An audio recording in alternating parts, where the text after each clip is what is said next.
നമസ്കാരം. ലൂസിയിലെ മായം ചേർത്ത മരുന്നുകളും മരുന്ന് മാഫിയയും എന്നുള്ളതിൻ്റെ അവസാനത്തെ അധ്യായത്തിലേക്ക് എല്ലാവർക്കും സ്വാഗതം.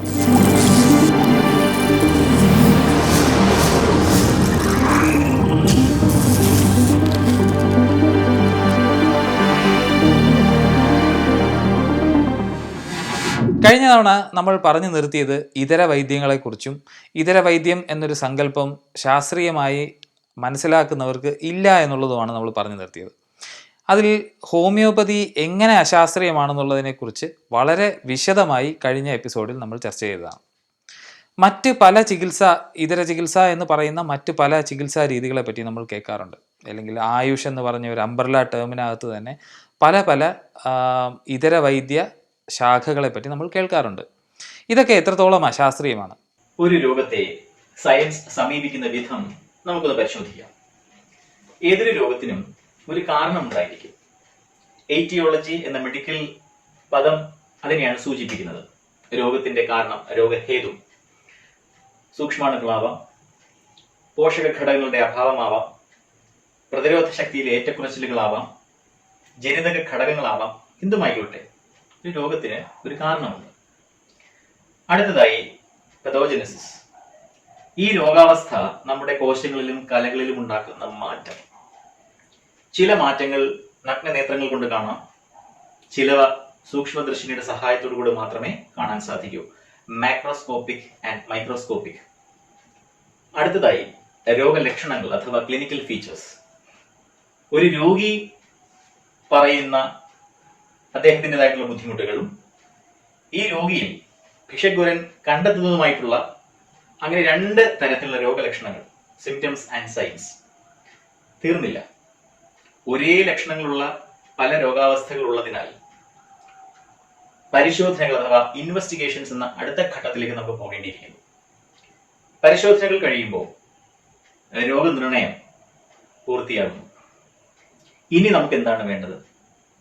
മാനേജ്മെന്റ്. ഈ അസുഖത്തിനെ നമുക്ക് ഇല്ലായ്മ ചെയ്യണം, അല്ലെങ്കിൽ വരുതിയിലാക്കണം. രണ്ട് രീതിയായിട്ട് പ്രധാനമായും അതിനെ തിരിക്കാം. ഒന്ന് മെഡിക്കൽ, മരുന്ന് ഉപയോഗിച്ചുള്ളതും. രണ്ട് നോൺ മെഡിക്കൽ, മരുന്നില്ലാതെയുള്ള, അതായത് ശസ്ത്രക്രിയ പോലെയുള്ള മറ്റ് രീതികൾ.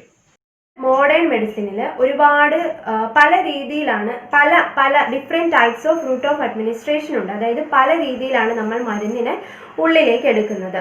നമ്മൾക്ക് വായിലൂടെ കഴിക്കാം, അതായത് ഓറൽ റൂട്ട്. ഇഞ്ചെക്ഷൻസ് ഉണ്ട്, അതായത് പാരൻട്രൽ റൂട്ട്.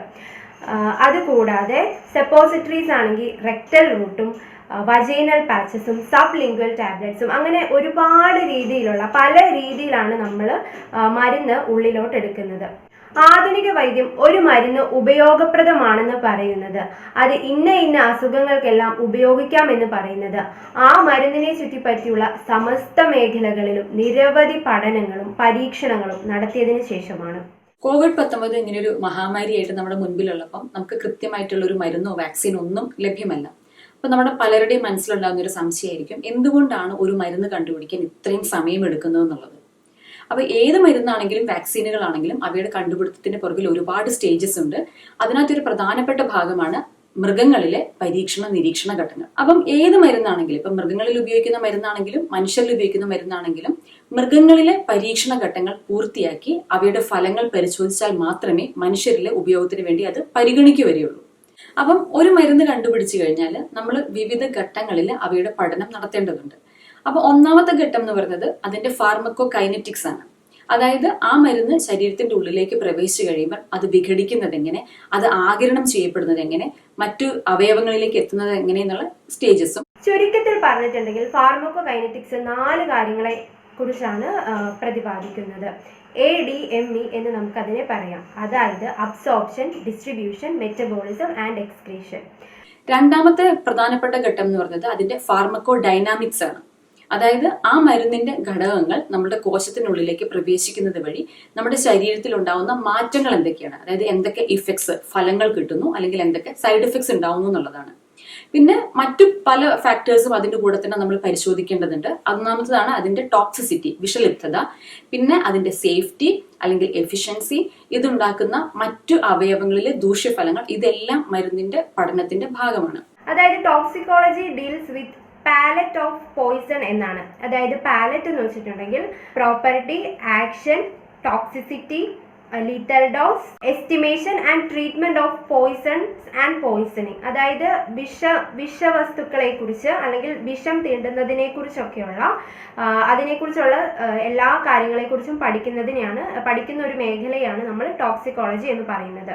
നമ്മളൊരു വിഷവസ്തു കഴിച്ചാലും അല്ലെങ്കിൽ പാമ്പ് പോലെയുള്ള എന്തെങ്കിലും വിഷമുള്ള ജന്തുക്കൾ കടിച്ചാലും അതിനൊക്കെ എന്ത് ചെയ്യണം, എന്ത് സപ്പോർട്ട് കൊടുക്കണം, എന്ത് മെഡിക്കൽ സപ്പോർട്ട് കൊടുക്കണം, സപ്പോർട്ടിങ് മെഷേഴ്സ് കൊടുക്കണം, അതുപോലെ എന്ത് ആൻറ്റിഡോട്ട് കൊടുക്കണം, എത്ര മണിക്കൂർ ഒബ്സർവേഷനിൽ ഇടണം എന്നൊക്കെയുള്ള രീതിയിലുള്ള പഠനങ്ങളെയാണ് നമ്മൾ ടോക്സിക്കോളജി മേഖലയിൽ ഉൾപ്പെടുത്തിയിട്ടുള്ളത്. ഇതുകൂടാതെ നമ്മൾ കൊടുക്കുന്ന ഏതെങ്കിലും ഒരു മരുന്ന്, പല മരുന്നുകളും അധികമായി ഓവർഡോസ് ആയി വിഷമായാലും അതിനെന്ത് സപ്പോർട്ടിങ് മെഷേഴ്സ് കൊടുക്കണം, അതിന് ഏതൊക്കെ രീതിയിൽ നമ്മൾക്ക് ഏതൊക്കെ രീതിയിൽ ആ നമ്മൾ കഴിച്ച മരുന്ന് ഓവർഡോസ് ആയി പോയി കഴിഞ്ഞാൽ അതിന്റെ പ്രതിവിധി പോലും ടോക്സിക്കോളജിയിൽ നമ്മൾ പഠിക്കുന്നുണ്ട്. വർഷങ്ങളായി ഇതര വൈദ്യത്തിൽ ഉപയോഗിച്ചു വരുന്നതും എന്നാൽ മോഡേൺ മെഡിസിൻ പോലും ഒരു കാലത്ത് ഉപയോഗിച്ചുകൊണ്ടിരുന്ന ഒരു മരുന്നാണ് റോൾഫിയ സർപ്പന്റീന എന്ന് പറഞ്ഞ ഒരു മരുന്ന്. മലയാളത്തിൽ പറയുകയാണെങ്കിൽ സർപ്പഗന്ധി.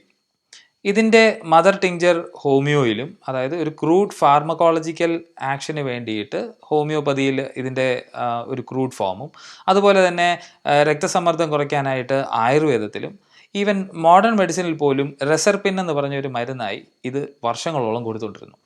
പക്ഷേ വളരെ ദീർഘകാലത്തെ സ്റ്റഡീസിൽ നിന്ന് മനസ്സിലായത് ഇതിന് ചില വളരെ കാലം ഉപയോഗിക്കുമ്പോൾ ഉണ്ടാകുന്ന പാർശ്വഫലങ്ങളുണ്ടെന്നും അത് ആ ഒരു പ്രശ്നം ഉള്ളത് കൊണ്ട് തന്നെ ഇത് മോഡേൺ മെഡിസിൻ കംപ്ലീറ്റ് ആയിട്ട് പിൻവലിച്ചു. അപ്പോൾ പിൻവലിക്കുക എന്ന് പറയുന്ന ഒരു കാര്യം മോഡേൺ മെഡിസിനിൽ സംഭവിച്ചത് എന്തുകൊണ്ട് എന്ന് ആലോചിച്ചാൽ നമ്മൾ മനസ്സിലാക്കേണ്ടത് പുതിയ അതിനേക്കാളും ബെറ്റർ ആയിട്ടുള്ള മോളിക്യൂൾ വന്നതുകൊണ്ടും മാത്രമല്ല അതിനകത്തുണ്ടായിരുന്ന വളരെ ദീർഘകാലം ഉപയോഗിക്കുമ്പോൾ ഉണ്ടാകുന്ന ചില പാർശ്വഫലങ്ങളെ ഉള്ളതുകൊണ്ട് അതിനേക്കാളും ബെറ്റർ ആയിട്ടുള്ള മോളിക്യൂളുണ്ട്, പഴയത് വേണ്ട എന്നുള്ളത് കൊണ്ടും മോഡേൺ മെഡിസിൻ അതിനെ പിൻവലിച്ചു. പക്ഷേ ഇന്നും ഹോമിയോപ്പതിയും ആയുർവേദവും ഈ പറയുന്ന സർപ്പന്റീന കൊടുക്കുന്നുണ്ട് എന്നുള്ളതാണ് വാസ്തവം. അപ്പോൾ നിങ്ങൾ ആലോചിക്കണം, പാർശ്വഫലങ്ങളുടെ പേരിൽ പേടിപ്പിച്ച് മോഡേൺ മെഡിസിൻ കഴിക്കാതിരിക്കുന്നതാണോ അതോ കൃത്യമായി ഒരു പ്രശ്നമുണ്ട് എന്ന് കാണുമ്പോൾ പിൻവലിക്കുന്നതാണോ നിങ്ങൾക്ക് അല്ലെങ്കിൽ മരുന്ന് കഴിക്കുന്നവർക്ക് ഏറ്റവും സേഫ് ആയിട്ടുള്ള ഓപ്ഷൻ എന്നുള്ളത് നമ്മൾ വീണ്ടും ആലോചിക്കേണ്ടതാണ്. നമ്മൾ കുടിക്കുന്ന വെള്ളവും ശ്വസിക്കുന്ന വായുവും പാചകത്തിന് ഉപയോഗിക്കുന്ന കറിയും പഞ്ചസാരയും ഒക്കെ രാസവസ്തുക്കൾ അഥവാ കെമിക്കൽസ് ആണ് എന്ന ഒരു കാര്യം വിസ്മരിച്ചുകൊണ്ടാണ് നമ്മളിങ്ങനെ ഒരു കളിയാക്കലിലേക്ക് പോകുന്നത്. മരുന്നായിട്ട് കൊടുക്കുന്ന ആ ഒരു രാസവസ്തു അതിനെപ്പോഴും ഒരു തന്മാത്ര ഘടനയുണ്ടാവും, അതിനൊരു രാസനാമം ഉണ്ടാവും. അത് കൊടുക്കേണ്ടതായ അവസ്ഥകൾ ഇൻഡിക്കേഷൻസ്, കൊടുക്കാൻ പാടില്ലാത്തതായിട്ടുള്ള അവസ്ഥകൾ കോൺട്രാ ഇൻഡിക്കേഷൻസ്, അതിനൊരു മാത്ര ഒരു ഡോസ് ഉണ്ടാവും. അതിന് ശരീരത്തിൽ പ്രവർത്തനമുണ്ട് എങ്കിൽ അതോടൊപ്പം ചില പാർശ്വഫലങ്ങൾ സൈഡ് ഇഫക്ട്സും ഉണ്ടാകും. പിന്നെ നമ്മൾ ശ്രദ്ധിക്കാതെ പോകുന്ന ചിലപ്പോൾ കാര്യമായിരിക്കും, നമ്മൾ മൃഗങ്ങളിലും മനുഷ്യരിലും ഒക്കെ ഉപയോഗിക്കുന്ന ഒരുപാട് മരുന്നുണ്ട്. അതായത് ഒരേ മരുന്ന് തന്നെയായിരിക്കും, പക്ഷെ അതിന്റെ ഡോസിന്റെ കാര്യത്തിൽ മാത്രമേ വ്യത്യാസം ഉണ്ടാവുള്ളൂ. ഇപ്പം ഉദാഹരണത്തിന് ഞാൻ പറയാം, നമ്മൾ ഉപയോഗിക്കുന്ന പല ആന്റിബയോട്ടിക്സും ഇപ്പൊ അമോക്സിസിലിൻ പോലത്തെയൊക്കെ ഡോഗ്സ് ആൻഡ് ക്യാറ്റ്സിൽ ഉപയോഗിക്കുന്നുണ്ട്. അതേ കമ്പോണന്റ് തന്നെ നമുക്ക് ഹ്യൂമൻസിലും നമ്മൾ ഉപയോഗിക്കുന്നുണ്ട്. പക്ഷെ വ്യത്യാസം വരുന്നത് അവയുടെ അളവിലാണ്. കാരണം ഓരോ മരുന്നും ശരീരഭാരത്തിനനുസരിച്ച് കൊടുക്കുന്നത് കൊണ്ട് മൃഗങ്ങളിൽ കുറച്ച് കുറവായിരിക്കും, പശുവിൽ വളരെയധികം കൂടുതലായിരിക്കും, എന്നാൽ മനുഷ്യരിൽ വേറൊരു അളവായിരിക്കും. ആൾക്കാരെ സംബന്ധിച്ചിടത്തോളം ഈ സൈഡ് ഇഫക്ട്സ് അഥവാ പാർശ്വഫലങ്ങൾ എന്തോ ഒരു വലിയ സംഭവമാണ് എന്നാണ് പലരും ധരിച്ച് വശായിരിക്കുന്നത്. നമ്മളൊരു പാരസിറ്റമോൾ ഗുളിക കഴിക്കുമ്പോൾ കോടിക്കണക്കിനായിട്ടുള്ള കരൾകോശങ്ങളിൽ ഒരു 4-5 എണ്ണം നശിച്ചു പോകും. അപ്പോഴും സയൻസ് എഴുതി വെക്കും ഹെപ്പറ്റോടോക്സിക്, കരളിന് നാശമുണ്ടാക്കുന്നത് എന്ന്. കോടിക്കണക്കിനായിട്ടുള്ള കോശങ്ങളിൽ 4-5 നശിച്ചു പോയത് കൊണ്ട് മനുഷ്യ ശരീരത്തിന് പ്രത്യേകിച്ച് ഒരു കുഴപ്പവും സംഭവിക്കില്ല. അപ്പൊ ഈ പാർശ്വഫലങ്ങൾ എന്ന് പറയുന്നത് നിസ്സാരമായിട്ട് തള്ളിക്കളയാവുന്ന ഈ ഒരു സാധനത്തെയാണ് പലരും പൊക്കിപ്പിടിച്ചുകൊണ്ട് ആൾക്കാരിൽ ഭീതി വളർത്തിയിട്ട് ഇതെന്തോ ഹാനികരമായിട്ടുള്ള എന്തോ ഒരു സംഭവമാണ് എന്ന രീതിയിൽ പലരെയും വഴിതെറ്റിക്കാൻ ഉപയോഗിക്കുന്നത്. ഇപ്പൊ പാരസെറ്റമോൾ ആണെങ്കിലും അല്ലെങ്കിൽ നമ്മൾ വയറിച്ചിലിനൊക്കെ കൊടുക്കുന്ന റാനിറ്റിൻ പോലത്തെ മരുന്നുകളൊക്കെ ഇതേപോലെ മൃഗങ്ങളിലും മനുഷ്യരിലൊക്കെ ഉപയോഗിക്കുന്നതാണ്. എന്നാൽ തന്നെ എല്ലാ മരുന്നുകളും നമുക്ക് കണ്ണടച്ച് മൃഗങ്ങളിൽ ഉപയോഗിക്കാമോ എന്ന് ചോദിച്ചു കഴിഞ്ഞാൽ അങ്ങനെ പറ്റുകയില്ല. അതിന് ഒരു ഉദാഹരണം ഞാൻ പറയാം. പാരസെറ്റാമോൾ. നമ്മൾ പനിക്കും അല്ലെങ്കിൽ വേദനയ്ക്കൊക്കെ ആയിട്ട് നമ്മൾ പാരസെറ്റാമോൾ കഴിക്കാറുണ്ട്. ഡോഗ്സിനും പാരസെറ്റാമോൾ കൊടുക്കാവുന്നതാണ്. പക്ഷെ പൂച്ചയ്ക്ക് പാരസെറ്റാമോൾ കൊടുക്കാൻ പാടില്ല. അതതിന്റെ കോൺട്രാ ഇൻഡിക്കേഷൻ ആണ്.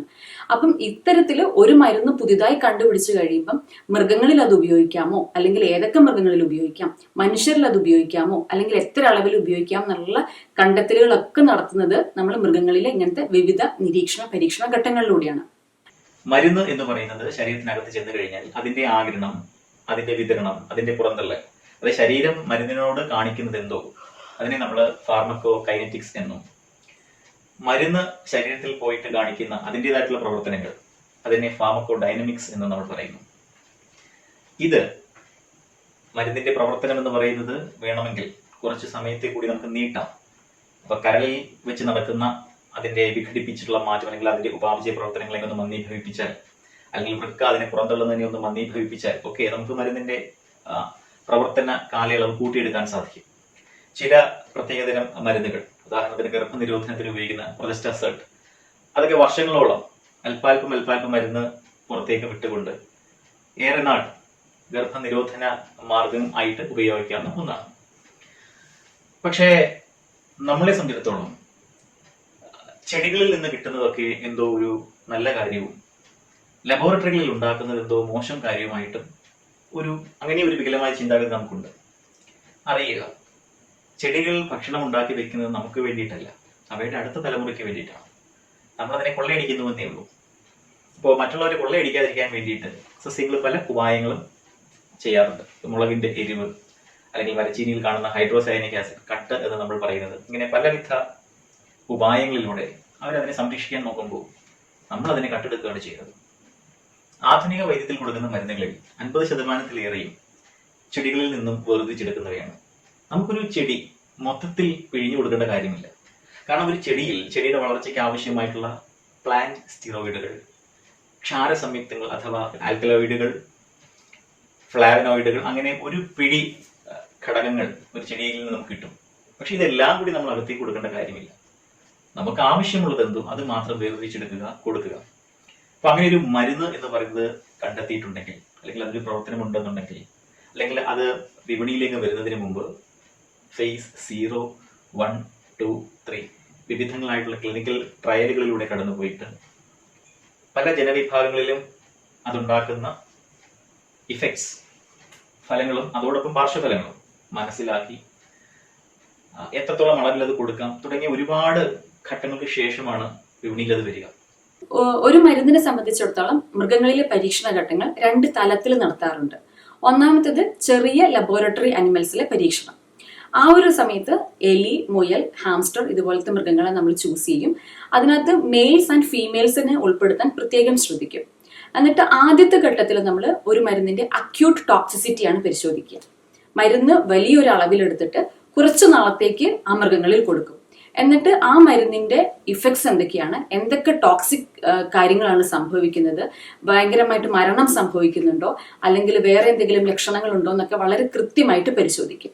ഇവ കൂടാതെ ഈ മൃഗങ്ങളിലെ ഓരോ അവയവങ്ങളിലും ഈ മരുന്നുണ്ടാക്കുന്ന ടോക്സിക് ഇഫക്ട്സ് എന്താണെന്ന് വളരെ കൃത്യമായിട്ട് പഠിച്ച് പരിശോധിക്കുകയാണ് ചെയ്യുന്നത്. രണ്ടാമത്തെ ഘട്ടം എന്ന് പറയുന്നത് ക്രോണിക് ടോക്സിസിറ്റി പഠനമാണ്. അതായത് ഇതേ മരുന്ന് തന്നെ വളരെ ചെറിയൊരു അളവിൽ കുറച്ച് കൂടുതൽ കാലത്തേക്ക് പഠനം നടത്തുക. ചിലപ്പോൾ അത് 1 മാസമോ 2 മാസമോ ഒക്കെ വരാം. ആ സമയത്ത് മരുന്നിന് എന്തെങ്കിലും കൂടുതലായിട്ടുള്ള കോംപ്ലിക്കേഷൻസോ ഇഫക്ട്സോ ഒക്കെ ഉണ്ടാവുന്നുണ്ടോ എന്നാണ് നമ്മൾ പരിശോധിക്കുന്നത്. അപ്പം ചെറിയ മൃഗങ്ങളിലെ ഈ 2 ഘട്ടങ്ങളും പൂർത്തിയാക്കുന്നത് വഴി നമുക്ക് ആ മരുന്നിന്റെ സേഫ്റ്റിയെ പറ്റി, അതിന്റെ സുരക്ഷിതത്വത്തെ പറ്റി വ്യക്തമായ ഒരു ഐഡിയ കിട്ടും.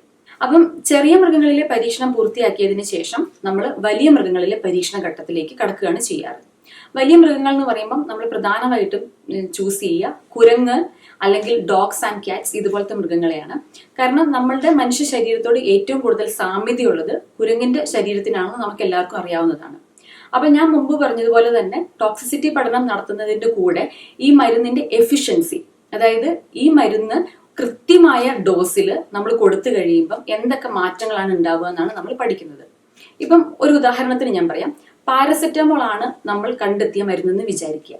പാരസെറ്റാമോൾ കൃത്യമായ അളവിൽ ശരീരഭാരത്തിനനുസരിച്ച് കൊടുത്തു കഴിഞ്ഞാൽ നമ്മൾ പ്രതീക്ഷിക്കുന്ന ഗുണം കിട്ടുന്നുണ്ടോ എന്നുള്ളതാണ് നമ്മൾ വലിയ മൃഗങ്ങളിലെ ക്ലിനിക്കൽ പഠനത്തിൽ പ്രധാനമായിട്ടും ഫോക്കസ് ചെയ്യുന്നത്. അപ്പം ഈ രണ്ട് രീതിയിലുള്ള പഠനങ്ങൾ, ഇപ്പൊ സ്മോൾ ആനിമൽ സ്റ്റഡീസ് ആണെങ്കിലും ലാർജ് ആനിമൽ സ്റ്റഡീസ് ആണെങ്കിലും, നമ്മൾ ഇതിനെ പൊതുവെ പറയുന്നത് പ്രീ ക്ലിനിക്കൽ സ്റ്റഡീസ് എന്നാണ്. അതായത് മനുഷ്യരിലെ പഠനത്തിന് മുൻപുള്ള സ്റ്റേജ്. ഈ സ്റ്റേജ് പൂർത്തിയാക്കിയതിന് ശേഷമേ നമ്മൾ മരുന്ന് മനുഷ്യരിലെ ക്ലിനിക്കൽ പഠനങ്ങളിലേക്ക് എത്തിക്കാറുള്ളൂ. കാലം കഴിയുന്തോറും കുറച്ചുകൂടി മെച്ചപ്പെട്ട പുതിയ പുതിയ തന്മാത്രകൾ അല്ലെങ്കിൽ പുതിയ പുതിയ കൂട്ടുകൾ നമ്മൾ കണ്ടെത്തുമ്പോൾ പഴയത് വഴിമാറും. അതിനെയാണ് ഈ പലരും അന്ന് കൊടുത്തിരുന്ന മരുന്ന് ഇപ്പൊ കൊടുക്കുന്നില്ലല്ലോ, അത് നിരോധിച്ചില്ലേ, ഇങ്ങനെയുള്ള കാര്യങ്ങൾ. അതുപോലെ ഗുണനിലവാരമില്ലാത്ത ചില ബാച്ചുകൾ, ഉദാഹരണത്തിന് 100 മില്ലിഗ്രാം മരുന്ന് കാണേണ്ടിടത്ത് 65 മില്ലിഗ്രാമേ ഉള്ളൂ, അപ്പൊ ആവശ്യത്തിനുള്ള അളവ് അതിനകത്തില്ല. അത്തരം ബാച്ചുകൾ നിരോധിക്കാറുണ്ട്. അതായത് ആ കമ്പനി പുറപ്പെടുവിച്ച ഇത്രാം നമ്പറിലുള്ള ഈ സംഭവം വിൽക്കാൻ പാടില്ല. ഇതിനെയും ആൾക്കാരെ തെറ്റിദ്ധരിച്ചിട്ട് മരുന്ന് നിരോധിച്ചു എന്ന് പറഞ്ഞുകൊണ്ട് പലരും നിലവിളിയിടാറുണ്ട്. ഇത് വലിയ കാര്യമില്ല. അപ്പോ മരുന്ന് എന്ന് പറയുന്നത് ശരീരത്തിൽ ചെന്ന് ഇതുപോലെയുള്ള പ്രവർത്തനങ്ങളിലൂടെ ആ രോഗാവസ്ഥ എന്ന് പറയുന്നത് മാറ്റിയെടുക്കാൻ നമ്മെ സഹായിക്കുന്ന ഒന്നാണ്. കോറിലേഷനും കോസേഷനും, അതായത് ഒരു കാര്യകാരണ ബന്ധം നമ്മൾ ഏത് കാര്യത്തിനും തേടാറുണ്ട്. അപ്പോൾ ഒരു മരുന്ന് കഴിച്ചു രോഗം മാറി എന്ന് പറയുമ്പോൾ മരുന്ന് കഴിച്ചത് കൊണ്ടാണ് രോഗം മാറിയത് എന്ന അർത്ഥമില്ല. ചില അസുഖങ്ങൾ നാച്ചുറലായിട്ട് തന്നെ മാറുന്ന സ്വഭാവമുള്ള രോഗങ്ങൾ ഒരുപാടുണ്ട്. ഇപ്പോൾ വളരെ നിസ്സാരമായി എളുപ്പം മനസ്സിലാക്കാൻ പറ്റുന്ന ഒരു ഉദാഹരണം എന്ന് പറയുന്നത് ജലദോഷമാണ്. മരുന്ന് കഴിച്ചാലും ഇല്ലെങ്കിലും അതൊരു 7 ദിവസം കൊണ്ട് മാറിക്കിട്ടുന്ന ഒരു അസുഖമാണ്. അപ്പോൾ ഇതിനിടയിൽ മരുന്ന് കഴിച്ചു എന്നുള്ളത് കൊണ്ട് പലരും മനസ്സിലാക്കുന്ന ആ മരുന്ന് കഴിച്ചത് കൊണ്ടാണ് ഈ അസുഖം മാറി എന്നുള്ളതാണ്. അത് ശരിക്കും ശരിയല്ല. ഈ ഫാലസിയാണ് നമ്മൾ പോസ്റ്റ് ഹോക് ഫാലസി അല്ലെങ്കിൽ പോസ്റ്റ് ഹോക് എർഗോ പ്രോപ്റ്റർ ഹോക്ക് എന്ന് പറയുന്ന ഒരു ഫാലസി ആയിട്ട് പറയുന്നത്. മറ്റൊരു കാര്യം നമ്മൾ മനസ്സിലാക്കേണ്ടത് സ്പ്യൂരിയസ് കോറിലേഷനുകളെ പറ്റിയാണ്. ഉദാഹരണത്തിന് നിങ്ങളിപ്പോൾ സ്ക്രീനിൽ കാണുന്നത് സ്പ്യൂരിയസ് കോറിലേഷൻ്റെ ഒരു ഗ്രാഫാണ്. അതായത് US സയൻസ് ആൻഡ് ടെക്നോളജിക്ക് ഗവൺമെൻറ് സ്പെൻഡ് ചെയ്യുന്ന പൈസയും അവിടെ നടക്കുന്ന സ്ട്രാങ്കുലേഷൻ അല്ലെങ്കിൽ ശ്വാസം മുട്ടിയുള്ള മരണവും ആത്മഹത്യാ റേറ്റും തമ്മിലുള്ള ഒരു ഗ്രാഫാണ് ഈ കാണുന്നത്. ഇത് രണ്ടും വളരെ പെർഫെക്റ്റായിട്ട് മാച്ച് ചെയ്യുന്നത് കാണാം. പക്ഷെ നമുക്കറിയാം, ഒരിക്കലും US സയൻസ് ആൻഡ് ടെക്നോളജിക്ക് മുടക്കുന്ന പൈസ കൊണ്ടല്ല ഈ ആളുകൾ മരണപ്പെടുന്നത് എന്നുള്ളത് നമുക്ക് ഒരു സംശയവും കൂടാതെ അറിയാവുന്ന ഒരു കാര്യമാണ്. അപ്പോൾ ഇങ്ങനെയുള്ള കോറിലേഷൻ വരുമ്പോൾ നമുക്ക് തിരിച്ചറിയാനായിട്ട് സാധാരണ നമ്മൾ ഫോളോ ചെയ്യുന്ന ഒരു കാര്യമാണ് ഹിൽസ് ക്രൈറ്റീരിയ. ഹിൽസ് ക്രൈറ്റീരിയ മനസ്സിലാക്കാനായിട്ട് നമുക്കൊരു ഉദാഹരണത്തിലൂടെ മനസ്സിലാക്കാവുന്നതേ ഉള്ളൂ. സിഗരറ്റ് വലിയും ക്യാൻസറും തമ്മിലുള്ള ബന്ധം കണ്ടുപിടിക്കണമെന്നിരിക്കട്ടെ, ഇവിടെ നമുക്ക് റാൻഡമൈസ് കൺട്രോൾ ട്രയലോ ഡബിൾ ബ്ലൈൻഡ് ടെസ്റ്റോ നടത്താൻ കഴിയില്ല. പരീക്ഷണത്തിനായി മാത്രം ഒരു ഗ്രൂപ്പിന് നിശ്ചിത അളവിൽ സിഗരറ്റ് വലിപ്പിക്കുന്നത് ധാർമ്മികവുമല്ല. അതുപോലെ തന്നെ സിഗരറ്റ് വലിക്കാൻ പറയുമ്പോൾ ഡബിൾ ബ്ലൈൻഡ് ടെസ്റ്റിന്റെ ഉദ്ദേശവും നടക്കില്ല. ഈ ചോദ്യത്തെ നാം മറ്റൊരു രീതിയിൽ വേണം സമീപിക്കാൻ. ഹിൽസ് ക്രൈറ്റീരിയ ഓഫ് കോസേഷനിൽ ആദ്യത്തേത് ടെമ്പറൽ റിലേഷൻഷിപ്പ്, അതായത് സമയവുമായുള്ള ബന്ധം. ദീർഘകാലം സിഗരറ്റ് വലിക്കുന്നവരിൽ ലങ് ക്യാൻസർ കണ്ടുവരുന്നു. രണ്ടാമത്തേത് സ്ട്രെങ്ത്, സിഗരറ്റ് വലിക്കാത്തവരേക്കാൾ വലിക്കുന്നവർക്കാണ് ലങ് ക്യാൻസർ കൂടുതൽ ഉണ്ടാകുന്നത്. അടുത്തത് ഡോസ് റെസ്പോൺസ് റിലേഷൻഷിപ്പ്, കൂടുതൽ വലിക്കുന്നവർക്ക് കുറച്ച് വലിക്കുന്നവരെക്കാളോ വലിക്കാത്തവരെക്കാളോ കൂടുതലായി ക്യാൻസർ വരുന്നു. നാലാമത്തേത് കൺസിസ്റ്റൻസി, പല രീതിയിൽ നടത്തിയ പഠനങ്ങളും തെളിയിക്കുന്നത് സിഗരറ്റ് വലി ക്യാൻസർ ഉണ്ടാക്കുന്നു എന്നാണ്.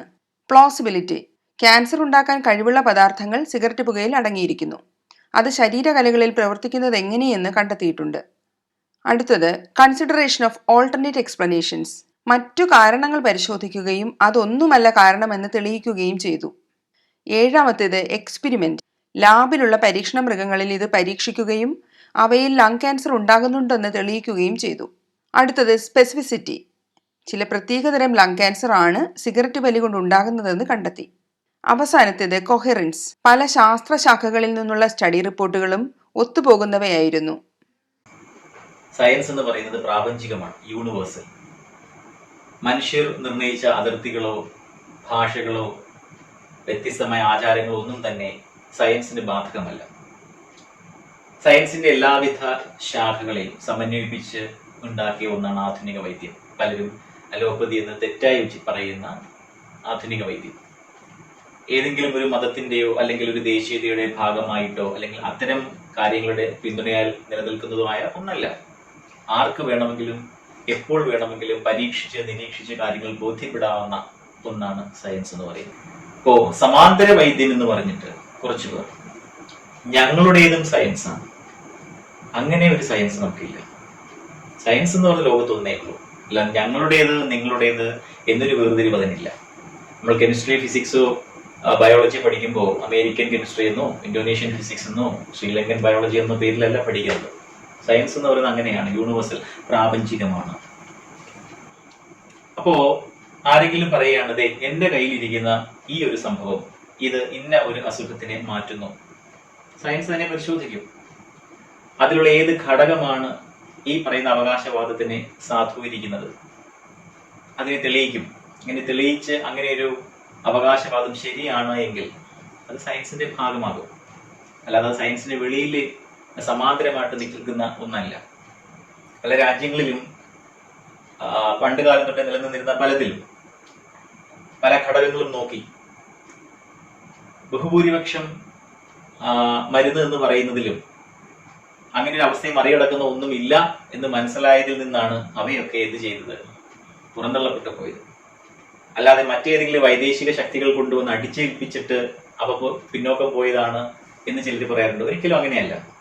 അപ്പൊ നിങ്ങളുടെ കയ്യിൽ ഒരു സംഭവം ഉണ്ടെങ്കിൽ നിങ്ങൾ വേണം തെളിയിച്ച് കാണിക്കുന്നത്, ഇതിലെ ഇന്ന രാസഘടകം ഇങ്ങനെ പ്രവർത്തിച്ച് ഈ ഒരു അവസ്ഥയെ മറികടക്കുന്നു.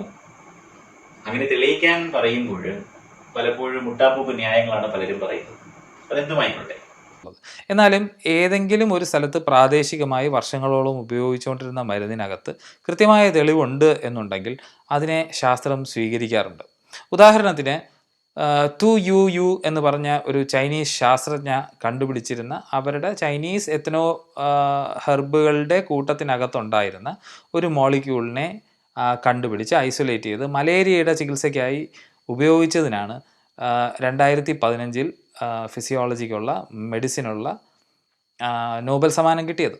അപ്പോൾ അതുകൊണ്ട് നാടൻ ചികിത്സകൾ അല്ലെങ്കിൽ പാരമ്പര്യ വൈദ്യത്തിൽ വർഷങ്ങളായി ഉപയോഗിച്ചുകൊണ്ടിരുന്ന ഏതെങ്കിലും ഒരു കാരണത്തിനകത്ത് തെളിവുണ്ടെങ്കിൽ it is no longer alternative, it is part of science. അത് സയൻസിൻ്റെ, ശാസ്ത്രത്തിൻ്റെ ഭാഗമായി മാറുകയാണ് ചെയ്യുന്നത്. പിന്നെയും അതിനൊരു ഓൾട്ടർനേറ്റീവ് അല്ലെങ്കിൽ ഒരു ഇതര വൈദ്യമായി തുടരേണ്ട കാര്യമില്ല.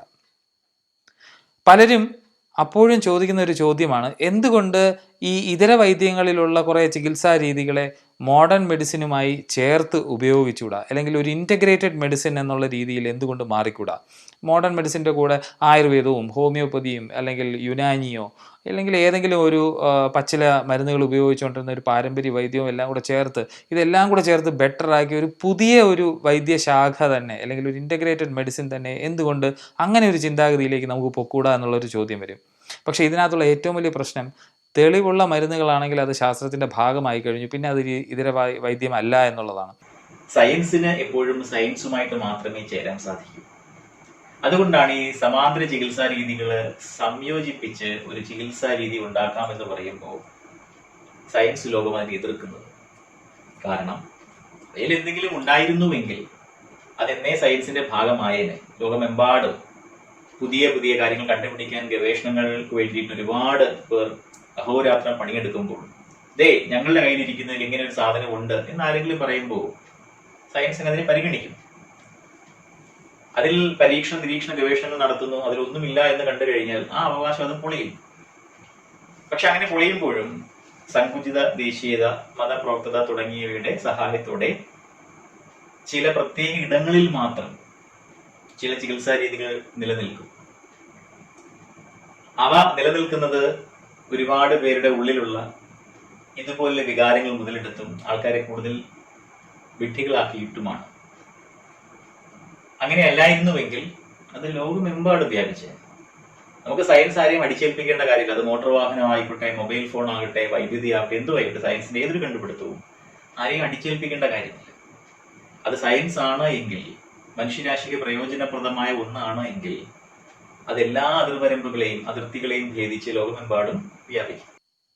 മരുന്നുകളിലെ മായത്തെക്കുറിച്ച് കഴിഞ്ഞ തവണയും ഒരുപാട് സംസാരിച്ചതാണ്. അപ്പോൾ ഒരു ആയുർവേദമോ അല്ലെങ്കിൽ ഒരു സിദ്ധയോ അല്ലെങ്കിൽ യുനാനിയോ ഏതെങ്കിലും ഒരു പാരമ്പര്യ വൈദ്യത്തിലോ എല്ലാം നമ്മൾ ചുടുകട്ടപ്പൊടിയുടെ അനോളജി ഉപയോഗിച്ചത് ഓർക്കുക. അതിലുള്ളതുപോലെ തന്നെ നിങ്ങൾക്ക് ദോഷം ചെയ്യാൻ കഴിവുള്ള മറ്റനേകം മോളിക്യൂളുകളുണ്ട്.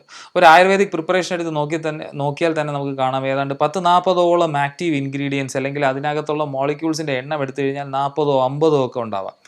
ഈ മരുന്നുകൾ തമ്മിലുള്ള ഇൻട്രാക്ഷനോ മറ്റ് കഴിക്കുന്ന മരുന്നുകളായിട്ടുള്ള വേറെ എന്തെങ്കിലും ഇൻട്രാക്ഷൻ ഉണ്ടോ, അല്ലെങ്കിൽ അതിന് എന്തെല്ലാം പാർശ്വഫലങ്ങളുണ്ട്, അത് ഏത് ഡോസിൽ കഴിക്കണം, ഇങ്ങനെയുള്ള യാതൊരു പഠനവും നടത്തിയിട്ടില്ല. അതിനെന്തെങ്കിലും പാർശ്വഫലമുണ്ടോ എന്നുള്ളത് നമുക്കറിയില്ല. എന്നാൽ ഇപ്പോൾ റിസർപ്പിൻ്റെ കാര്യത്തിൽ നിന്ന് നമുക്ക് മനസ്സിലായി, അതിനകത്ത് മോഡേൺ മെഡിസിൻ നടത്തിയ പഠനത്തിൽ നിന്ന് നമുക്ക് മനസ്സിലായി എത്രയോ വർഷങ്ങളായി കഴിച്ചുകൊണ്ടിരിക്കുന്നവർക്ക് ദോഷം ഉണ്ടാകുന്നുണ്ടെന്നുള്ളത്. അതായത് ഒരു മരുന്നിന്റെ ഫാർമക്കോളജിക്കൽ എഫക്റ്റിന് മറ്റു മരുന്നോ അല്ലെങ്കിൽ മറ്റേതെങ്കിലും വസ്തുക്കളോ കാരണം ആ ഒരു മരുന്നിന്റെ ഫാർമക്കോളജിക്കൽ എഫക്റ്റിന് ഏതെങ്കിലും രീതിയിലുള്ള മാറ്റം ഉണ്ടാകുന്നതിനെയാണ് നമ്മൾ ഡ്രഗ് ഇൻട്രാക്ഷൻ എന്ന് പറയുന്നത്. വിവിധ തരത്തിലുള്ള ഡ്രഗ് ഇൻട്രാക്ഷൻസ് ഉണ്ട്. Drug interactions, drug food interaction, drug laboratory technique interaction, drug chemical interaction, drug disease interaction. ഇത്തരത്തിൽ പല രീതിയിലുള്ള ഡ്രഗ് ഇൻട്രാക്ഷൻസ് ഉണ്ട്. അതായത് ഒരു ഡ്രഗും തമ്മിലുള്ള ഇൻട്രാക്ഷൻ, ഒരു ഡ്രഗ് കഴിക്കുമ്പോൾ ആ ഡ്രഗും അതിനൊപ്പം കഴിച്ച ഏതെങ്കിലും ഫുഡുമായിട്ടുള്ള ഇൻട്രാക്ഷൻ. ഇനി കെമിക്കൽ ഡ്രഗ് ഇൻട്രാക്ഷൻ എന്ന് വെച്ചാൽ നമ്മൾ ടൊബാക്കോയോ അല്ലെങ്കിൽ ആൽക്കഹോളോ ഒക്കെ കാരണം നമ്മൾ കഴിക്കുന്ന ഏതെങ്കിലും ഒരു മരുന്നിന് ഉണ്ടാകുന്ന ആൾട്രേഷനെയാണ് നമ്മൾ കെമിക്കൽ ഡ്രഗ് ഇൻട്രാക്ഷൻ എന്ന് പറയുന്നത്. ഇനി ഡ്രഗ് ലബോറട്ടറി ടെസ്റ്റ് ഇൻട്രാക്ഷൻ എന്ന് വെച്ചാൽ നമ്മൾ കഴിച്ച ഏതെങ്കിലും ഒരു ആഹാരത്തിന്റെ ഫലമായിട്ട് നമ്മളുടെ ലബോറട്ടറി ടെസ്റ്റിൽ നമ്മളുടെ ലാബ് റിസൾട്ടുകളിൽ വ്യത്യാസം ഉണ്ടാകുന്ന ഇതിനെയാണ് നമ്മൾ ഡ്രഗ് ലബോറട്ടറി ടെസ്റ്റ് ഇൻട്രാക്ഷൻ എന്ന് പറയുന്നത്. ഇനി ഡ്രഗ് ഡിസീസ് ഇൻട്രാക്ഷൻ എന്ന് വെച്ചിട്ടുണ്ടെങ്കിൽ നമ്മൾ കഴിക്കുന്ന മരുന്ന് കാരണം നമ്മളുടെ ഏതെങ്കിലും മറ്റൊരു അസുഖം നമുക്ക് ഓൾറെഡി ഉണ്ടായിരുന്ന, അല്ലാതെ ഡ്രഗ് കാരണം ആ ഡ്രഗ് കഴിച്ചതുകൊണ്ട് മറ്റൊരു അസുഖം ഉടലെടുത്തു എന്നല്ല, നമുക്ക് ഓൾറെഡി ഉണ്ടായിരുന്ന ഏതെങ്കിലും ഒരു അസുഖം വഴുസാകുന്നതിനെയാണ് നമ്മൾ ഡ്രഗ് ഡിസീസ് ഇൻട്രാക്ഷൻ എന്ന് പറയുന്നത്. അതായത് ചില അസുഖങ്ങളുള്ള ആളുകൾക്ക് ചില മരുന്നുകൾ കോൺട്രാ ഇൻഡിക്കേറ്റഡ് ആയിരിക്കും. അതായത് ഇന്ന അസുഖമുള്ള ആൾക്ക് ആ മരുന്ന് കൊടുക്കാൻ പാടില്ല എന്നൊക്കെ ഉണ്ടാകും. അപ്പോൾ ഇങ്ങനെയുള്ള ക്രൂഡ് ഫാർമക്കോളജിക്കൽ ആക്ഷൻ അല്ലാതെ പാരമ്പര്യ വൈദ്യത്തിനകത്ത് യാതൊന്നുമില്ല. അപ്പോൾ അതുകൊണ്ട് ഹോമിയോയേക്കാൾ പേടിക്കേണ്ടത് പല പാരമ്പര്യ ഹെർബൽ ചികിത്സകളെയുമാണ്. കാര്യം അതിനകത്തൊക്കെ അതിന് ദോഷം ചെയ്യാൻ, നമുക്ക് പല അസുഖങ്ങളും മാറുന്നതായി തോന്നും, പക്ഷെ അതിന് ദോഷം ചെയ്യാനുള്ള കഴിവും ഉണ്ടെന്നുള്ളതാണ്. സയൻസിനെ ആരെങ്കിലും സ്വന്തം വ്യക്തി താല്പര്യങ്ങൾക്കോ ധനസമ്പാദനത്തിനോ ദുരുപയോഗപ്പെടുത്തിയാൽ അത് സയൻസിന്റെ കുറ്റമല്ല. കത്തി ഉപയോഗിച്ച് പച്ചക്കറി അരിയാം, അതേസമയം മറ്റൊരാളെ കുത്തിക്കൊല്ലുകയും ചെയ്യാം. അപ്പോ ചികിത്സയിലും ഇതുപോലെ സയൻസിനെ ദുരുപയോഗപ്പെടുത്തുന്ന കുറച്ചു പേരെങ്കിലും ഉണ്ട്. ഇല്ല എന്ന് ഞാൻ പറയുന്നില്ല, ഉണ്ട്. ഇങ്ങനെ ഉണ്ടെങ്കിൽ നമ്മൾ മനസ്സിലാക്കേണ്ട സയൻസിന്റെ കുഴപ്പമില്ല, മറിച്ച് ആ ദുരുപയോഗം ചെയ്യുന്ന വ്യക്തി അയാൾക്ക് കിട്ടിയ വിദ്യാഭ്യാസവും അയാൾ ജീവിക്കുന്ന ഇടങ്ങളിലെ ചില കുത്തഴിഞ്ഞ വ്യവസ്ഥകളുമാണ് അയാളെ അതിന് പ്രേരിപ്പിക്കുന്നത്. മറിച്ച് പരിഷ്കൃത രാജ്യങ്ങളിൽ, സിവിലൈസ്ഡ് സൊസൈറ്റീസ്, അവിടങ്ങളിൽ നമ്മൾ എപ്പോഴെങ്കിലും ചെന്നിട്ട് ഇതുപോലെയുള്ള ദുരുപയോഗങ്ങൾ നടക്കില്ല. കാരണം അവരുടെ നിയമവ്യവസ്ഥകൾ അങ്ങനെയാണ്. ഇപ്പോ അത്തരം ഒരു ശക്തിമത്തായ വ്യവസ്ഥ ഇല്ലാത്ത ഇടങ്ങളിൽ ദുരുപയോഗങ്ങൾ നടക്കാറുണ്ട്, ഇല്ല എന്ന് പറയുന്നില്ല. പക്ഷേ സയൻസിന്റെ എല്ലാവിധ സംഭാവനകളെയും ആസ്വദിച്ചുകൊണ്ട് ജീവിതം നിലനിർത്തി മുന്നോട്ട് പോയിട്ട് സയൻസിനെ കുറ്റം പറയുന്ന ഒരുപാട് പേർ നമുക്ക് ചുറ്റുമുണ്ട്. പിന്നെ കുറച്ച് ആൾക്കാരെ അവരിലേക്ക് കൊണ്ടുവരാൻ വേണ്ടിയിട്ട് കീമോഫോബിയ അഥവാ രാസവസ്തുക്കളുടെ ഭയം, അങ്ങനെ ഒരു സംഭവം ഉണ്ടാക്കിയിട്ട് ഈ കൊടുക്കുന്നതൊക്കെ രാസവസ്തുക്കളാണ്, ഇതൊക്കെ കഴിച്ച ശരീരത്തിന് കേടാണ്, അപ്പൊ അതുകൊണ്ട് ഞങ്ങളോടൊപ്പം പോലും ഇങ്ങനെ ഒരു അജണ്ട, അങ്ങനെ ഒരു പ്രചരണത്തെ മുൻനിർത്തിക്കൊണ്ട് കുറെ മനുഷ്യരെ വഴിതെറ്റിക്കാറുണ്ട്. പരിഷ്കൃത സമൂഹങ്ങളിൽ അത്തരം വഴിതെറ്റിക്കലുകൾ നടക്കില്ല. കാരണം പൗരന്റെ ജീവൻ എന്ന് പറയുന്നതിന് പരമപ്രാധാന്യം നൽകുന്ന ജനസമൂഹങ്ങളും അത്തരം ഭരണവ്യവസ്ഥ നിലനിൽക്കുന്നിടത്ത് നമുക്കിങ്ങനെ ആൾക്കാരുടെ ജീവൻ വെച്ച് പന്താടാൻ സാധ്യമല്ല. അപ്പോ അതുകൊണ്ടാണ് ഞാൻ പറഞ്ഞത്, സയൻസിന് എപ്പോഴും സയൻസുമായിട്ട് മാത്രമേ ചേരാൻ സാധിക്കുകയുള്ളൂ. വ്യത്യസ്ത ചികിത്സാ രീതികൾ സമന്വയിപ്പിച്ചുകൊണ്ട് മുന്നോട്ട് പോയാൽ അതല്ലേ നല്ലത് എന്ന് നിഷ്കളങ്കമായിട്ട് ചിന്തിക്കുന്നവരോട് പറയാൻ ഇത്രയുള്ളൂ. സയൻസിന് സയൻസുമായിട്ട് കൂടിച്ചേരാൻ സാധിക്കൂ. സയൻസിന് സമാന്തരങ്ങളില്ല. കപട സയൻസുമായിട്ട് ഒരിക്കലും സയൻസിന് കൂടിച്ചേരാൻ സാധിക്കുകയില്ല. ഒപ്പം ആരെങ്കിലും അവരുടേതായിട്ടുള്ള ധനസമ്പാദനത്തിനോ മറ്റെന്തെങ്കിലും കാര്യത്തിനോ സയൻസിനെ ദുരുപയോഗപ്പെടുത്തുകയാണ് എങ്കിൽ അവിടെ സയൻസ് അല്ല കുറ്റക്കാരൻ, മറിച്ച് ആ ചെയ്യുന്ന വ്യക്തി തന്നെയാണ്. നമുക്ക് വെറ്റിനറി ഡോക്ടേഴ്സ് എന്ന് പറയുമ്പോൾ നമ്മുടെ മനസ്സിലേക്ക് ആദ്യം ഓർമ്മ വരുന്ന നമ്മുടെ വീട്ടിലുള്ള വളർത്തു മൃഗങ്ങളെ ചികിത്സിക്കുന്ന ഡോക്ടർമാരെന്നായിരിക്കും. മനസ്സിലേക്ക് വരാറ്. പക്ഷെ വിദേശ രാജ്യങ്ങളിലും അല്ലെങ്കിൽ ഈവൻ തന്നെ ഇന്ത്യയിൽ ഒരുപാട് ഫാർമസ്യൂട്ടിക്കൽ കമ്പനികളിൽ ഓരോ മരുന്നിന്റെയും കണ്ടുപിടുത്തത്തിന്റെ പുറകിൽ ഒരു ടീം ഓഫ് വെറ്റിനറിയൻസ് ഉണ്ട്. അതായത് മൃഗങ്ങളിലെ പരീക്ഷണം നടത്താനും അവയുടെ ടോക്സിസിറ്റികൾ മനസ്സിലാക്കാനും ഏറ്റവും കൂടുതൽ സാധിക്കുക വെറ്റിനറിയൻസിന് തന്നെയാണ്. നമ്മൾ മൃഗചികിത്സയോടൊപ്പം തന്നെ ഒരുപാട് സംഭാവനകൾ നമുക്ക് നൽകാൻ പറ്റുന്ന ഒരു മേഖലയാണ് ഇങ്ങനത്തെ റിസർച്ചുകൾ.